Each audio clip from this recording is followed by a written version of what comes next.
Hello everyone, welcome to texture cam. आज हम लोग बात करने जा रहे हैं मोल कॉन्सेप्ट और रिडॉक्स रिएक्शन के पीवाईक्यू 2024 के बारे में। जनवरी अटेम्प्ट के क्वेश्चंस हम लोग डिस्कस कर रहे हैं। इस सीरीज में हम लोग 2024 के क्वेश्चंस को फटाफट पहले खत्म करेंगे, फिर 23 पे जाएंगे, फिर 22 पे जाएंगे, फिर 21 पे जाएंगे। जितना जल्दी हो सकता है मैं अपनी तरफ से भरसक कोशिश करूंगा कि वीडियो डेली आते रहें और तुम्हें कंटेंट लगातार मिलता रहे। तुम्हारा काम जो है वो केवल ये है कि अच्छे से पढ़ाई करना है, अच्छी रैंक लानी है। 250 नंबर का टारगेट है। 250 का मतलब होता है 250, जो अंग्रेज लोग हैं उनके लिए।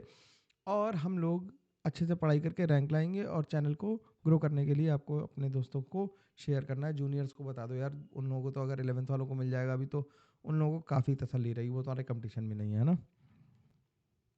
कई लोग कहते हैं ना कि सर बाद में मिला मेरे को, तो यार तुम तो मतलब ऐसा करो कि किसी और को बाद में मिला है। चलो भाई, स्ट्रेट अवे हम लोग को सारा मटेरियल कहाँ पे मिल रहा है? texturecamp.in/courses पे फ्री में मिल जाएगा, कोई दिक्कत नहीं है। आराम से वहीं से सब कुछ डाउनलोड हो जाएगा, बिल्कुल डाउनलोड प्रिंटेबल फॉर्मेट में आएगा तुम्हारे पास मटेरियल। तो वहाँ पे जाके पीवाईक्यू सेक्शन में क्लिक करोगे कोर्सेज पे जाके, तो वहाँ से तुम्हारे ये सारा कुछ डाउनलोड हो जाएगा। स्टेट अब क्वेश्चन नंबर 1 से शुरुआत करते हैं। 17 क्वेश्चन डिस्कस करने हैं, तो मेरे को लगता है आधा घंटे का समय लगना चाहिए इस पूरे वीडियो को करने में कंप्लीट। देखते हैं मेरी बात कितनी सही होती है। अभी तो शुरुआत कर रहा है। कह रहा है in acidic medium K2Cr2O7 shows oxidation oxidising action as represented in the half cell reaction. ठीक है, तो हाफ सेल रिएक्शन दी है, तुम्हें एक्स वाई जेड और ए के बारे में पूछा गया है। तो जब Cr2O7 2 माइनस H प्लस के साथ इलेक्ट्रॉन्स हमें जो बैलेंस करने के लिए दिए गए हैं, तो क्रोमियम पहले +3 में जाता है। ये बात हमें समझनी चाहिए। ठीक है, क्रोमियम एसिडिक मीडियम में जब रिड्यूस होता है तो +6 से किस में जाता है? +3 में जाता है। इसके आगे 2 पहले से लिखा हुआ है, तो ये आसान बात हो गई। अब क्रोमियम बैलेंस हो गया। हाइड्रोजन बैलेंस, ऑक्सीजन बैलेंस करने के लिए हमने क्या किया? 7H2O कर दिया। तो H प्लस हमें कितने जोड़ने पड़ेंगे? 14H प्लस जोड़ने पड़ेंगे। हमें 14H प्लस जोड़ने पड़ेंगे। और इलेक्ट्रॉन यहाँ काउंट कितने हो गए? +14 -2, तो कितने हो गए? 12। और यहाँ पे कितने हैं? 6। तो यहाँ पे 6 करने के लिए हमने यहाँ पे 6 इलेक्ट्रॉन जोड़ दिए। अब देख लो जरा, बराबर हो गया सब कुछ, सब कुछ बराबर हो गया, बैलेंस हो गया। तो x की वैल्यू कितनी आ गई? x ये आ गया, y ये आ गया, z ये आ गया और a ये आ गया। तो x की वैल्यू आ गई 14, y की वैल्यू आ गई 6, a की वैल्यू आ गई क्रोमियम +3 और z की वैल्यू आ गई 7। तो आंसर हमारा 4 आ गया। सिंपल सी बात है, कोई दिक्कत नहीं। क्रोमियम +3 में पहुंचता है जब वो रिड्यूस होता है किसमें? किसी को ऑक्सीडाइज करता है और खुद रिड्यूस होता है किसमें? +3 में। जब मीडियम कैसा होता है? एसिडिक होता है। ये बात आसानी से समझ में आ जानी चाहिए सबको, कोई दिक्कत की बात नहीं है इसमें। तो यार चलो, क्या परेशानी है, ये तो आसान सवाल है। अगला सवाल क्या कह रहा है? अगला सवाल कह रहा है which of the following reactions are disproportionation reaction. Disproportionation reaction कौन सी है, ये बताना है। तो डिसप्रोपोर्शनेशन कौन सी रिएक्शन होती है? जो सेल्फ ऑक्सीडेशन रिएक्शन हो, जिसमें क्या हो? सेल्फ ऑक्सीडेशन रिडक्शन हो, है ना। सेल्फ ऑक्सीडेशन रिडक्शन हो। मैं कोशिश करता हूँ सामने देख के लिखने की, लेकिन गंदा गंदा लिख जाएगा। तो सेल्फ ऑक्सीडेशन रिडक्शन का मतलब क्या होगा? क्या होगा? Disproportionation reaction. अब डिस्प्रोपोर्शनेशन रिएक्शन करनी है तो कॉपर यहाँ पे +1 में है, +1 से +2 गया और 0 में गया, यानी कि एक बार इसका क्या हुआ? ऑक्सीडेशन हुआ, +1 से +2 और रिड्यूस हो गया किसमें? 0 में आ गया। तो ये तो डिस्प्रोपोर्शनेशन है। Mn को देखना जरा। Mn यहाँ पे +7 में था, +7 से आया, +7 में यहाँ पे आया और यहाँ पे प्लस कितने में आ गया? यहाँ पे +7 में नहीं, +6 में, सॉरी। +6 में MnO4 2 माइनस में किसमें? +6 में। +6 से +7 में गया और +4 में गया। अब +6 से +7 और +4 में गया, तो यानी कि एक बार ऑक्सीडेशन हुआ और एक बार क्या हुआ? रिडक्शन हुआ। तो ये भी डिस्प्रोपोर्शनेशन हो गई। अगला देखते हैं, इसमें +7 में है, +7 से +6 में गया और +4 में गया। तो इसमें ये तो ये रिड्यूस हो रहा है यार। पावर कट था, कोई दिक्कत नहीं है ना, ऐसा हो जाता है कभी कभी। हम लोग इंडिया वाले हैं ना, पावर कट के हम लोग को प्रैक्टिस है। ठीक है। हाँ, यूपी में हूँ यार, गाजियाबाद में, ऐसा होता है, चलता है। ठीक है, चलो। तो ये तो रिडक्शन हो रहा है, इसमें क्या हो रहा है? इसमें केवल रिडक्शन हो रहा है ना। तो ये आंसर तो नहीं हो सकता। अब Mn यहाँ पे कितने किसमें? +7 में, यहाँ पे किसमें? +2 में, और यहाँ किसमें जा रहा है? +4 में जा रहा है। तो इस रिएक्शन कहते हैं कॉम प्रपोर्शनेशन। क्या कहते हैं? Com proportionation. कॉम प्रपोर्शनेशन का मतलब होता है reverse of disproportionation. Reverse of disproportionation. ठीक, तो ये कॉम प्रपोर्शनेशन रिएक्शन है, तो ये भी आंसर नहीं। तो आंसर क्या आ जाएगा? ए और बी आ जाएगा। तो फर्स्ट ऑप्शन सही हो गया। कॉम प्रपोर्शनेशन तो अब पता होगी ना रिएक्शन, ये तो आसान बात है, इसमें तो कोई दिक्कत नहीं होनी चाहिए। अगला क्या कर रहा है, potassium hydrogen phthalate. Potassium hydrogen phthalate कैसे बनाएंगे, पोटेशियम हाइड्रोजन थैलेट बनाने की कोशिश करता है। तो पोटेशियम हाइड्रोजन थैलेट, यहाँ पे पोटेशियम लगा दिया और एक हाइड्रोजन थैलेट बना दिया, ठीक। तो potassium hydrogen phthalate is a primary standard for standardisation of sodium hydroxide solution. ये बात सही है क्योंकि ये मास्क इसका चेंज नहीं होता है टाइम के साथ। अगर तुम्हें ये बात नहीं समझ में आ रही कि प्राइमरी स्टैंडर्ड और सेकेंडरी स्टैंडर्ड सोल्यूशन क्या होते हैं, तो रेडॉक्स रिएक्शन वाला बिल्कुल वीडियो तुम्हारे लिए ही है, उसे जरूर देखो। उसमें मैंने एक एक बात को ढंग से एक्सप्लेन किया है कि प्राइमरी स्टैंडर्ड सोल्यूशन वो होते हैं जिन्हें री स्टैंडर्डाइज नहीं करना पड़ता है, मतलब जिनका कॉन्सेंट्रेशन या मास समय के साथ चेंज नहीं होता है ड्यू टू एक्सटर्नल फैक्टर, जैसे KMnO4 है, NaOH है, ये क्या है, ये सेकेंडरी स्टैंडर्ड सॉल्यूशंस हैं। तो इसे ठीक है। अब in this reaction phenolphthalein can be used as indicator, बिल्कुल फिनोल्फ्थालीन को यूज कर सकते हैं। रीजन बीइंग क्योंकि NaOH कैसा है, बेसिक एसिड बेस टाइट्रेशन कर रहे हैं, तो phenolphthalein can be a indicator, simple बात है, ठीक है। तो इसमें क्या होगा, दोनों स्टेटमेंट करेक्ट होगा। और ये इन सवालों की खास बात है कि इनमें ये नहीं पूछा कि ये असर्शन है, ये रीजन है, इसका करेक्ट एक्सप्लेनेशन है या नहीं, वो ज्यादा कठिन होते हैं।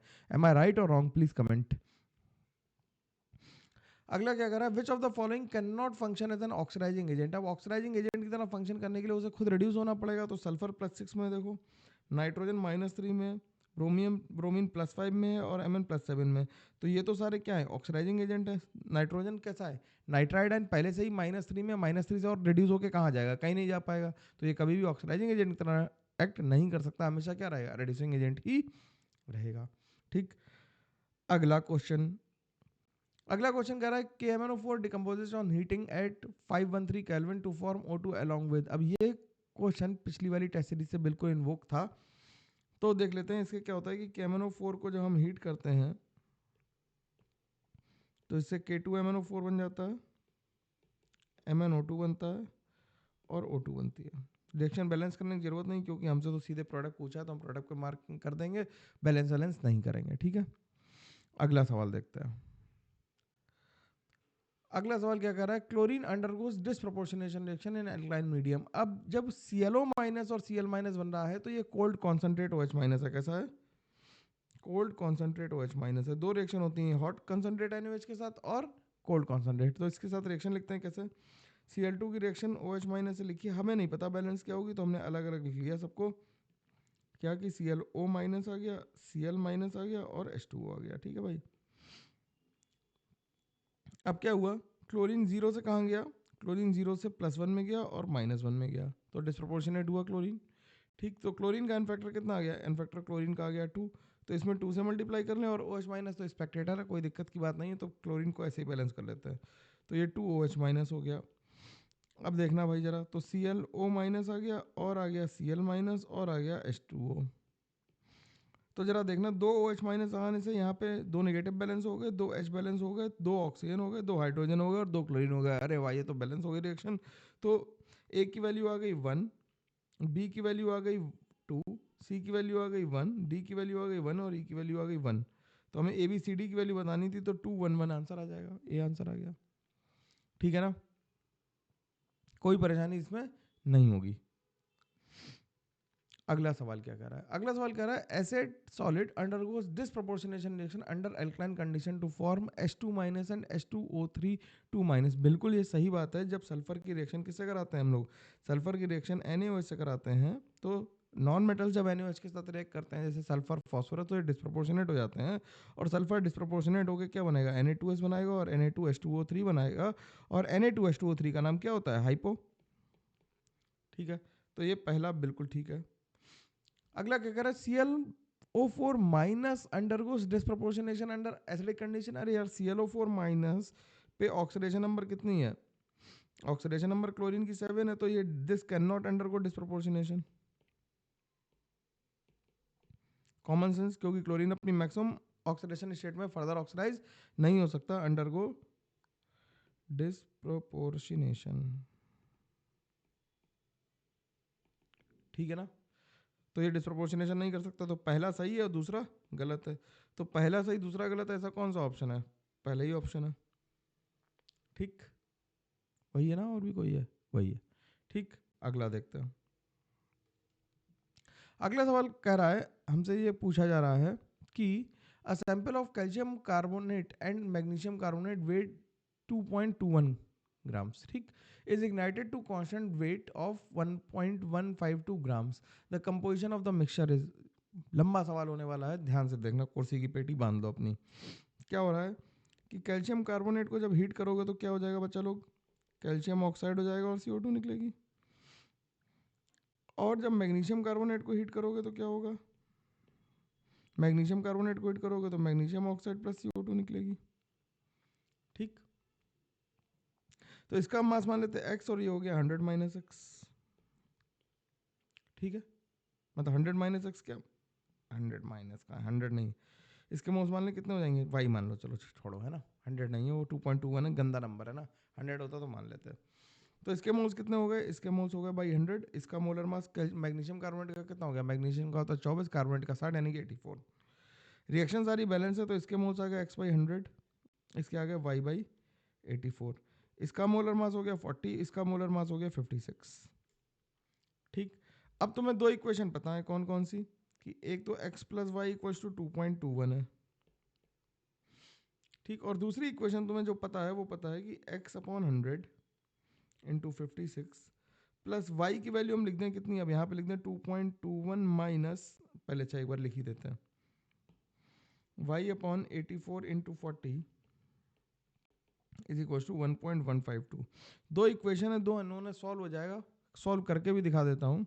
y की वैल्यू अब यहाँ से निकाल लो, y की वैल्यू कितनी आ गई, y की वैल्यू आ गई 2.21 माइनस एक्स, उठा के यहाँ पुट कर देते तो x बाई 56 100 प्लस इसे लिख लेते हैं 2.21 minus X into 40 divided by 84 is equal to 1.152, ठीक। अब यार इसका एलसीएम ले लो भैया, बहुत ही गंदी कैलकुलेशन है, महागंदी कैलकुलेशन है, मैं मतलब इस मामले में मैं तो बिल्कुल स्पष्ट वक्ता हूँ, जो है गंदा वो गंदा है, उसके लिए मैं कुछ नहीं कर सकता। तो जाएगा 4000 into 2.21 minus X is equal to 1.152, ठीक। तो जब इसे सॉल्व करोगे तो ये आ जाएगा 704x इज इक्वल टू 836.8, पूरा सॉल्व करोगे तो ऐसा नंबर आ जाएगा। तो जो x की वैल्यू आ जाएगी वो आ जाएगी 836.8 divided by 704 is equal to 1.1886 grams. अब देख लो कि x किसे माना था, कैल्शियम कार्बोनेट को माना था, तो कैल्शियम कार्बोनेट 2 में दिया हुआ है तो दोनों का मास तो सेम हो नहीं सकता, तो y की वैल्यू कितनी आ जाएगी 2.21 माइनस 1.886, इसे माइनस कर देना जरा यार, इसके जीरो जीरो तो ये आ गया 4, ये आ गया 1, ये आ गया कितना 2, ये आ गया कितना, ये आ गया 0 1, तो 1.0214 आ गई, 1.0214 यानी 213 लिख दें, 1.02 पे आंसर मार्क कर देंगे तो आंसर ए आ जाएगा। बस कैलकुलेशन थी और सवाल में कुछ भी नहीं था, और कैलकुलेशन तो करनी ही पड़ेगी यार, और कोई ऑप्शन नहीं बचता मेंस में, अगर सवाल आया है तो करनी पड़ेगी, ठीक। अगला सवाल क्या कह रहा है, अगला सवाल कह रहा है the volume of 3 molar NaOH solution which can be prepared by 84 grams of NaOH। तो हम कैसे निकालेंगे, हमें मोलैरिटी पता है कितनी, 3 मोलर इज इक्वल्स टू कितना हो जाएगा, 84 ग्राम लिया है divided by 40 into volume in ml ले लेते हैं, तो वॉल्यूम इन ml आ गया क्या, v ml आ गया, v लीटर ही ले लेते हैं सीधे सीधे क्योंकि डेसीमीटर क्यूब में दी हुई है। तो ये आ गया कितना, इसे कैंसिल कर दें तो ये आ जाएगा 21 या 2.1, तो वॉल्यूम आ जाएगा 2.1 डिवाइडेड बाई 3 यानी कि 0.7 लीटर्स, यानी कि 7 into 10 raise to the power -1 decimetre cube, ठीक है। आसान सवाल, आंसर आ गया 7, इससे सरल तो कुछ हो भी नहीं सकता था सवाल, क्या ही पूछा जाएगा मोल कॉन्सेप्ट का, इससे सरल सवाल तो नहीं आ सकता ना। अगला सवाल क्या कह रहा है, ओह ये वाला सवाल हम लोगों ने कल के पेपर में लगाया है, अब मैं इसे दोबारा लगाऊं क्या, अच्छा ये दूसरा है, मेरे को लगा वही सवाल आ गया यार, फिर से एसिडिक एनहाइड्राइड आ गया, सॉरी माय बैड, ठीक, मेरे को लगा लगाया वो सवाल फिर से आ गया। कह रहा है क्या 9.3 grams of aniline, 9.3 grams of aniline को हमने ट्रीट किया किससे, 9.3 ग्राम को सब्जेक्ट किया और एसिटिक एनहाइड्राइड से, तो ठीक है एनिलीन लिख लेते हैं पहले भाई, एनिलीन मेरे को पता है क्या होती है, एनिलीन है, इसे हमने क्या किया एसिटिक एनहाइड्राइड से ट्रीट कराया। जब एसिटिक एनाइड्राइड से ट्रीट करोगे तो नाइट्रोजन का लोन पेयर क्या करेगा, कार्बन पे अटैक करेगा, ये ऊपर जाएगा, नीचे आएगा, हट जाएगा। केवल एक ही बार ऐसा हो पाएगा, क्योंकि दोबारा जब नाइट्रोजन का लोन पेयर अगर एक्सेस में भी दे रखा है तो दोबारा से एसाइलेशन नहीं हो सकता। कई लोगों ने करवाया और मेरे को मैसेज करके बताया कि सर मैंने 2 बार कर दिया। ये अब इसलिए नहीं हुआ क्योंकि नाइट्रोजन का लोन पेयर अब पहले से ही बहुत बिजी है, वो कहीं और एसाइलेशन नहीं कर सकता। तो 9.3 एनिलीन का मोलर मास हो गया 93, तो ये 0.1 मोल हो गया। ये 0.1 मोल से कितना बनेगा, 0.1 मोल बनेगा। और 0.1 मोल का मोलर मास कितना आ गया, इसका मोलर मास होगा 135, तो जाएगा 135.13.5 ग्राम्स। मोलर मास तो निकाल ही लोगे यार, मेरे को याद है मोलर मास, वैसे कैसे निकालेंगे, चलो निकाल ही लेते तुम्हारे लिए। 77 हो गया बेंजीन का, और NH2 का हो गया कितना, 14 और 2 16, तो ये 93 आ गया। इसी तरह से इसका निकालोगे तो 77 प्लस 15 प्लस 28, काउंट कर लो, 7 8 12 कितना हो गया, 28 नहीं 43, 28 प्लस 15 लिखना भूल गया, तो ये 43 हो गया। तो 7 3 10 5 15, एक कैरी फॉरवर्ड आया, 8 1 9 9 4 13, सही किया तो आंसर आ गया 135 इंटू 10⁻⁻1 ग्राम। तो आंसर हम क्या लिखेंगे, 135 ग्राम लिख देंगे, खत्म हो गया सवाल, है कि नहीं। अगला सवाल क्या कर रहा है, अगला सवाल कह रहा है कि 0.05 mole centimetre thick coating of silver is deposited on a plate of 0.05 metre square area. ठीक, the number of silver item deposited on the plate are पूछ रहा है। ठीक है, और डेंसिटी हमें गिवन है, तो हमने निकाल लिया volume of plate. Volume of plate कितना आ जाएगा विथ सिल्वर, कितना आ जाएगा, वो आ जाएगा 0.05 इंटू 0.05 इंटू 10⁻⁻2 मीटर क्यूब। ठीक, सेंटीमीटर को मीटर में कन्वर्ट कर दिया, तो ये आ गया 25 इंटू 10⁻⁻6 मीटर क्यूब आ गया, या फिर लिख दें 25 सेंटीमीटर क्यूब आ गया, एक ही बात है। ठीक है, ठीक है ना, बिल्कुल ठीक है, कोई दिक्कत नहीं। ठीक, अब डेंसिटी कितनी आ गई, डेंसिटी हमें मास इज इक्वल टू क्या, मास हमें दिया, वो मास चाहिए निकालना, तो मास हो गया वॉल्यूम इनटू डेंसिटी। ठीक है, ये क्या आ गया, मास इनटू डेंसिटी आ गया। ठीक, अब मास इनटू डेंसिटी निकालेंगे तो कैसे निकालेंगे,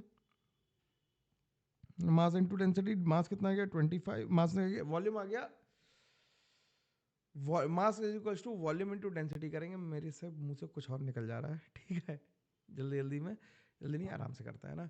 तो मास इज इक्वल टू हो गया वॉल्यूम इनटू डेंसिटी। ठीक, वॉल्यूम हो गया 25 और डेंसिटी दी है 7.9। ठीक, तो इससे जो मास आ जाएगा वो आ जाएगा 197.5 ग्राम्स। तो मोल्स कितने आ गए, मोल्स ऑफ सिल्वर कितने आ गए, मोल्स ऑफ सिल्वर जो आ जाएंगे, मोल्स ऑफ सिल्वर जो आएंगे वो कितने आ जाएंगे, 197.5 डिवाइडेड बाई 108, यानी कि 1.828 मोल्स आ गए। तो नंबर ऑफ एटम्स कितने आ गए, नंबर ऑफ एटम्स के लिए क्या करेंगे भाई, मोल्स आ गए हमारे पास, तो मोल्स इंटू एन कर देंगे, तो मोल्स इंटू एन कर देंगे, तो मोल्स इंटू एन करेंगे तो क्या आ गया 1.81828 इंटू 6.023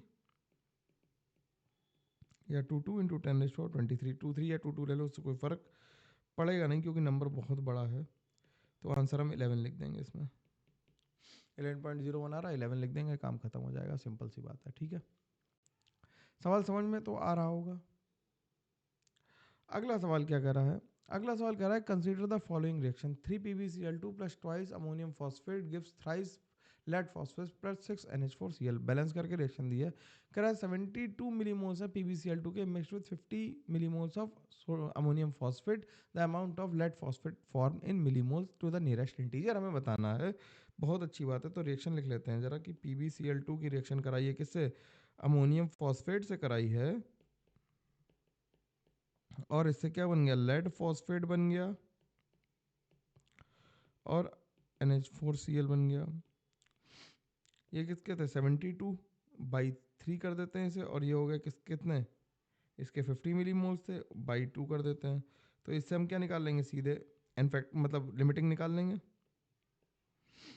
तो इसके कितने हो गए 24 मिलीमोल्स हो गए पर मोल अगर निकालें हम लोग, और इसके कितने हो गए 25 मिलीमोल्स हो गए, पर मोल निकाले तो ये बाई 2 और बाई 3 क्यों किया, ये स्टोइशियोमेट्रिक कोफिशिएंट से हमने डिवाइड कर दिया, जिससे हम मिली मतलब क्या कहते हैं लिमिटिंग रेजेंट हम सीधे निकाल लें। तो कौन हो गया लिमिटिंग रेजेंट, ये लिमिटिंग रेजेंट हो गया।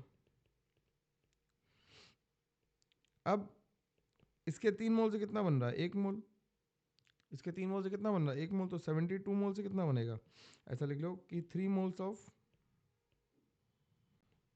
PbCl2 gives 1 mole of Pb, 1 mole of 1 mole of Pb3PO4 whole twice, तो 72 मिलीमोल से कितना बन जाएगा, 24 मिलीमोल्स, या ऐसे लिख लो 72/3, अगर बहुत तुम्हारी इच्छा हो रही हो कि सर यूनिटरी मेथड भी पूरा लिख के दिखाओ, तो 24 मिलीमोल्स आ गया। तो आंसर क्या लिख देंगे, 24 आंसर लिख देंगे, काम खत्म हुआ इसका। अगला सवाल देख लो। अगला सवाल क्या कर रहा है, the molarity of 1 litre orthophosphoric acid having 70% purity by weight is, जिसकी डेंसिटी हमें गिवन है।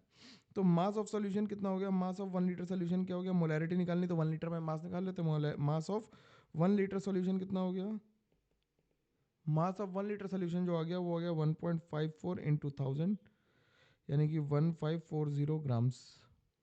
और परसेंटेज प्योरिटी कितनी दी और रखी है हमें, परसेंटेज प्योरिटी जो दे रखी है वो दे रखी है 70%। तो मास ऑफ H3PO4 कितना आ गया, mass of H3PO4 in the solution, in solution कितना आ गया, वो आ गया कितना 0.7 इंटू 1540, यानी कि 1078 ग्राम्स आ गया। ठीक, मल्टीप्लाई कर दिया, 7 चौक 28, 7 पना 35 और 2 37 और 7 एकम 7 और 3 10। ठीक, सिंपल बात है, बिल्कुल सही। तो मोल्स कितने आ गए इसके, मोल्स आ गए 1078 divided by molar mass H3PO4 का 98 होता, तो इससे 11 मोल्स आ गए। अब 11 मोल्स आए कितने इन 1 लीटर, तो मोलैरिटी कितनी आ गई, 11 मोलर ही आ गई। तो आंसर इसका क्या लिख देंगे, 11 लिख देंगे सीधे। ठीक, अगला सवाल करते हैं। अगला सवाल एक बेहतरीन सवाल है, ये बहुत ही बेहतरीन सवाल है, ये मतलब इतना अच्छा सवाल मेरे को अभी तक मेंस में लगा नहीं। उसका रीज़न क्या है मैं ये बताता हूँ क्यों। कह रहा है 1 mole of PbS is oxidised by x moles of O3। तो 1 mole of PbS is oxidised by x moles of O3 करोगे तो यहाँ पे आ जाएगा PbSO4 प्लस O2। अब जब तुम रिएक्शन को बैलेंस करोगे तो एक तरीका ये कि यहाँ 2 लिख दो, बस रिएक्शन बैलेंस हो गई। देखो यहाँ पे 2 लिखा और रिएक्शन बैलेंस हो गई ना। तो तुमने रिएक्शन बैलेंस की तो यहाँ पे 2 आ गया, यहाँ पे 1 आ गया, तो आंसर इसका 3 लिखोगे। जैसे ही तुम 3 आंसर लिखोगे ये गलत हो जाएगा, ये आंसर गलत हो जाएगा। अगर मैं कहूं कि this is not a balance reaction, this is not balanced, क्योंकि हम बैलेंस रिएक्शन तब कहते हैं जब ऑक्सीडाइजिंग एजेंट और रिड्यूसिंग एजेंट में नंबर ऑफ इलेक्ट्रॉन सेम हो जाएंगे, तभी बैलेंस कहलाएगी। तो अगर इसका एन फैक्टर देखो तो यहाँ पे -2 +2, ये +2 +6, यहाँ पे ऑक्सीजन 0 से 0 में गया और कुछ ऑक्सीजन -2 में गया। तीन ऑक्सीजन में से एक ऑक्सीजन जो है वो -2 में गया और बाकी 2 कहाँ गए हैं, 2 0 में रह गए हैं। तो PbS की रिएक्शन फिर से लिख लेते हैं O3 के साथ और बनाएंगे PbSO4 प्लस O2। तो इसका एन फैक्टर आ गया 8, इसका एन फैक्टर आ गया 2, तो इसका इसमें मल्टीप्लाई करेंगे, इसका इसमें मल्टीप्लाई करेंगे। अब जो आंसर आएगा वो सही आएगा, तो आएगा PbS plus 8O3 gives PbSO4 plus O2। तो यहाँ पे 2 कर देंगे, यहाँ पे कर देंगे 8, तो अब पूरी रिएक्शन से 2 कॉमन आ जाएगा, तो आ जाएगा PbS plus 4O3 gives PbSO4 plus 4O2। ध्यान रखना भाई, तो आंसर x और y का क्या आ रहा है, 4 + 4 आ रहा है, यानी कि 8 आ रहा है आंसर। तो ये बैलेंस रिएक्शन नहीं है, इस बात का विशेष ध्यान रखना। कितने लोगों को ये बैलेंस लगी थी कमेंट करके जरूर बताना कि सर हाँ ये तो गजब की बात थी कि बैलेंस नहीं थी तब भी हमें बैलेंस दिख रही थी। ठीक है, अगले सवाल पे चलते हैं। अगला सवाल क्या कर रहा है, अगला सवाल कर रहा है 50 ml of 0.5 molar oxalic acid is required to neutralise 25 ml of NaOH solution. The amount of NaOH solution in 50 ml of the given NaOH solution is। तो हम क्या करेंगे, मिली इक्विवेलेंट्स या मिली मोल्स ही कर देते हैं, हम मिली इक्विवेलेंट्स कर लेते हैं। Milli equivalents of oxalic acid is equal to milli equivalents of NaOH। सही है, तो milli equivalents of oxalic acid आए कितने, 0.05 इंटू 0.5 इंटू 2, क्योंकि एन फैक्टर इसका कितना है 2 इज इक्वल टू ये आ गया 25 इंटू इसकी आ गई मोलैरिटी और नॉर्मेलिटी सेम होती है तो 1 लिख दी। तो यहाँ से मोलैरिटी की वैल्यू जो आ गई वो मोलैरिटी की वैल्यू आ गई 2 मोलर, डेसिमल से डेसिमल कट गया, 25 से 25 कट गया, ठीक। तो 2 मोलर आ गया। इसकी मोलैरिटी ऑफ किसकी आ गई, ये molarity I, molarity of NaOH आ गई भाई। अब मोलैरिटी ऑफ NaOH आ गई तो मिलीमोल्स कितने आ गए, मिलीमोल्स कितने आ गए, मिलीमोल्स आ गए इन 50 ml 2 इंटू 50 यानी कि 100 मिलीमोल्स आ गए, 100 मिलीमोल्स आ गए यानी कि 100 इंटू 10⁻³ मोल्स आ गए, यानी कि मास कितना आ गया, मास आ गया 100 इंटू 10⁻³ इंटू 40। तो 3 जीरो से 3 जीरो सब कट गया तो आ गया 4 ग्राम आंसर आ गया इसका। कितना आ गया आंसर, 4 ग्राम आ गया। ग्राम में पूछा था 4 ग्राम निकाल दिया। अगला सवाल क्या कह रहा है, अगला सवाल कह रहा है कि 2MnO4 plus IBI minus plus CH2O gives XI2 plus YMnO2 plus 2ZOH minus वो बैलेंस इक्वेशन, हमें Z की वैल्यू बतानी है, ठीक है। तो 2MnO4 minus plus I minus, हम रिएक्शन को बैलेंस करने की कोशिश करते हैं कि बैलेंस हम कर पाते हैं या नहीं ये बाद में देख लेंगे, कोशिश तो करनी ही पड़ेगी, ठीक। अब ये +7 से कहाँ चला गया, +4 में चला गया, तो इसका एन फैक्टर कितना आ गया 3 आ गया। और यहाँ पे आयोडीन 3 है तो 3 ना लिख के यहाँ पे, क्योंकि 2 पहले से लिखा, आयोडीन का एन फैक्टर तो 1 आ रहा है, आयोडीन -1 से 0 गया तो इसका एन फैक्टर कितना आ रहा है 1 आ रहा है और इसका 3 आ रहा है। तो क्योंकि इसमें 2 से मल्टीप्लाई किया, अब इसमें कितने मल्टीप्लाई कर दो, इसमें 6 से मल्टीप्लाई कर दो, क्योंकि डबल करना पड़ेगा ना, क्योंकि जो क्वेश्चन में गिवन है वो 2 करके दे रखा है यार, Mn लिखना है, क्या लिख रहे हो। तो ये MnO4 माइनस हो गया और ये आ गया कितना 6I माइनस आ गया, प्लस H2O को ऐसे ही रहने देते हैं, gives 3I2 plus 2MnO2 minus plus OH minus, ठीक। अब ऑक्सीजन काउंट कर लो यार, ऑक्सीजन कितने हैं, ऑक्सीजन यहाँ पे है 8 और एक 9 और यहाँ पे 4 और ऐसा हो रहा है ऑक्सीजन। तो हाइड्रोजन देख लो, हाइड्रोजन यहाँ पे कितने हैं 2। अब रिएक्शन को बैलेंस करने के लिए क्या करो कि यहाँ पे 4H2O कर दो, यहाँ पे 4H2O कर दो, तो ऑक्सीजन कितने हो गए, यहाँ पे 8 और 4 12 हो गए, यहाँ पे 4 है तो यहाँ पे 8 कर दो। अब देखो चार्ज वार्ज सब बैलेंस करना होगा हमें आखिरी में, तो सब फाइनली बैलेंस करके लिख दिया। तो जो वाटर बन रहा है वो कितना बन रहा है 8 बन रहा है, ठीक है। बैलेंसिंग तो सबको आ ही रही है, बेसिक मीडियम में बैलेंस करना था। अगला सवाल कह रहा है the total number of species from the following which can undergo disproportionation. Disproportionation का मतलब है सेल्फ ऑक्सीडेशन रिएक्शन। तो सेल्फ ऑक्सीडेशन रिएक्शन किसका होगा, H2O2 का होगा 1। ClO3 माइनस में कितने ऑक्सीडेशन स्टेट है 5, तो इसका भी हो सकता है, इसमें -1 है इसका भी। P4 में 0 में ये तो हो ही जाएगा, Cl2 भी हो जाएगा 0 में, Cl2 का भी हो जाएगा 0 में। Ag का नहीं हो सकता, क्यों, क्योंकि Ag की ऑक्सीडेशन नंबर नेगेटिव नहीं हो सकती, तो नहीं हो सकता। कॉपर +1 का हो जाएगा क्योंकि ये +1 से +2 में चला जाएगा। F2 ऑक्सीडाइज नहीं होता क्योंकि स्ट्रॉन्गेस्ट ऑक्सीडाइजिंग एजेंट है, तो ये +1 ऑक्सीडेशन स्टेट नहीं शो करता। NO2 +4 में तो इसका भी हो जाएगा और K+ का भी नहीं होगा। तो हो किसका किसका गया 1 2 3 4 5 और 6 लोगों का हो पाया, तो आंसर हमारा क्या आ गया 6 आ गया, बाकी का नहीं हो पाएगा। तो हमने क्या देखा कि जो अपने इन बिटवीन ऑक्सीडेशन स्टेट्स में है उनका डिस्प्रोपोर्शनेशन होगा, जो हाईएस्ट ऑक्सीडेशन स्टेट या लोएस्ट ऑक्सीडेशन स्टेट में है वो फर्दर मतलब उनका डिस्प्रोपोर्शनेशन नहीं हो सकता, क्योंकि उनके पास मौका नहीं है लेफ्ट या राइट जाने का। तो हम लोगों ने ऑलमोस्ट 29 मिनट में ये पूरा कंप्लीट कर लिए हैं डिस्कशन को। अच्छे से करना है, PYQ शीट तुम्हें मिल जाएगी सेल्फ अटेम्प्ट, उसे भी 2 पेज में ही आ जाएगी, अटेम्प्ट करो और इसे बढ़िया से सॉल्व कर लो। PYQ कर लोगे तो काफ़ी आराम मिलेगा, तैयारी की फील आती रहेगी, ठीक है। चैनल को लाइक शेयर सब्सक्राइब करते रहना है, लोगों तक पहुंचाते रहना, और यही हमारा काम है, ठीक है। चलो मिलते हैं, तब तक के लिए thank you very much, take care, bye bye.